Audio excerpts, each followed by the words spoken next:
Hello, in this video I'm gonna show you how to shut down iPad mini 7th generation. You have several methods to do so. The first one is by using the combination of two buttons, either volume down and top button or volume up and top button. You want to press and hold these two buttons for like 2 seconds until you see the power menu, and then you need to slide this button to the right side, and if you release your finger after that, then you will turn off your iPad. Another way to shut down your iPad is by going to the control center. So on the top side, on the right side actually, swipe from the top towards the middle like so. And then over here you have this power button. You want to press and hold for like 2 seconds, and then once you release your finger, you will see the power menu, and you can do the same thing.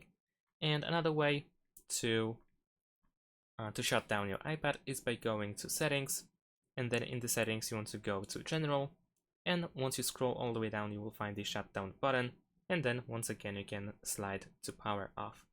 And that's it. Thanks for watching, leave a like and subscribe to my channel, and see you in my next videos. Bye.